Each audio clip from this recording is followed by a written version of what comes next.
Hey, it's Seagrove again. Today I wanted to look at a chart I made of North American players who earned their world invitation with 500 to 600 championship points. I wanted to focus on these because I think it would be more helpful than looking at some of the top players, for players who are looking to earn a first time invite in the upcoming season. So I asked them a bunch of questions. I'm going to go through those and then look at some of their responses. First, I asked them how much CP did they earn. You can see that here. And then at the bottom, we have two averages. So the average was 532, and the median, often I say average for mean, and then median is 528.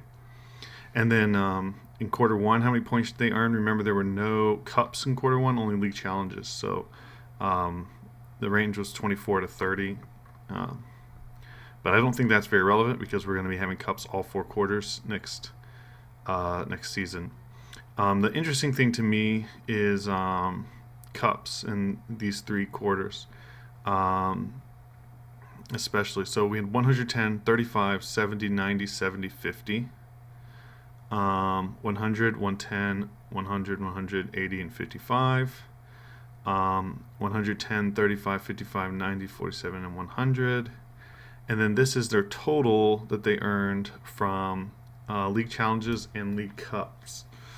But if you look at the mean, they averaged over half of their points from league challenges and league cups. Christopher Szymanski just put out an article. He did a much better way of gathering this data. He was able to reverse engineer it from some information he had available to him. So I'm going to link that article down below. Definitely check it out. It's really, really cool. But you can see that they averaged about 262, the sampling of the ones I have, averaged 262 championship points from league challenges and league cups. So if you are going for your first time invite, you're probably going to even want more than that. You're going to have an opportunity for more than that from Q1. And so a couple of these players had worlds points and international points.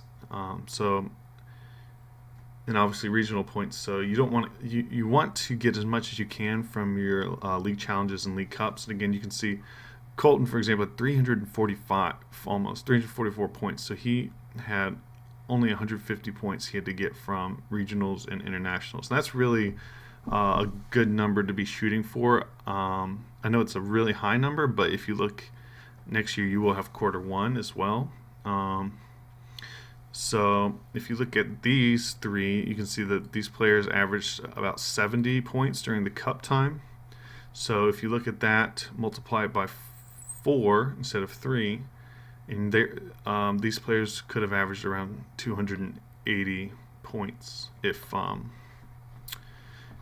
they had 4 cups. So I think 280 is a really good number to shoot for if you're in NA and looking for your invite in terms of league cups for next year. I would aim for 300, and if you end up a little bit less than that, it's fine. But definitely keep that in mind. Maybe 300 points, I think, is a good goal if you're trying to engineer a World's invitation for next year. And then if you look at regionals and special events, I don't know how many of these did special events. I think very few were in here anyways, but they averaged 186. So you see every single person had multiple regional achievements here, at least 2. So you're going to have to get at least I would say at least top 64 at multiple regionals. So keep that in mind. You're going to have to travel for probably to more than 2 regionals, but you have to do decently well at least 2 regionals to make this happen. So keep that in mind as you are planning out your season. And then you have internationals. They averaged about 72 from internationals.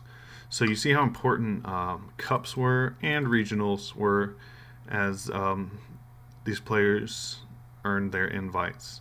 So a few things now as we look at individual players that I want to put out.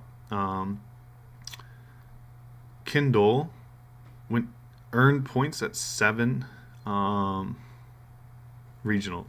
And I believe he told me, one of these players, I believe it was Kindle, told me they went to 11 regionals. So he worked really, really hard for this.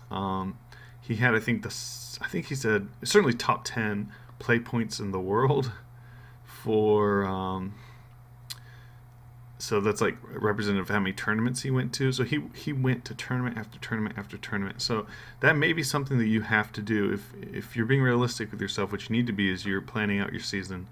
How many tournaments do I need to go to? And like maybe you have 45 points in a quarter for a cup. Well, I need to travel for the second half of that quarter to make sure I get my 80, 100, however many points you decide you need to get for that quarter. So just keep these things in mind as you are building your season. And then you have some players here who went to, 13, around 15 tournaments total. So, so some players went to, 15 tournaments. Some players went to, like 50 almost. I mean, that's exaggeration, but if we look at Ken, he went to 17, 26, 34, I think 45. I think he went to 46 tournaments. So there's a huge range there of, about 13, 15 tournaments, up to, I already forgot what I said he did, but 45 I think it was. So like between 15 and 45, that's 3 times the number of tournaments. So there's a big range there. So just be realistic with yourself. What do I need to do to earn my invite, and can I commit to that? So again, these are just a bunch of different thoughts going in. The last thing I want to look at was decks that they used. Colton Day used 3 different decks to 110 points, and that was the lowest that anyone used. LJ Foster used Mega Ray for 100% of his points.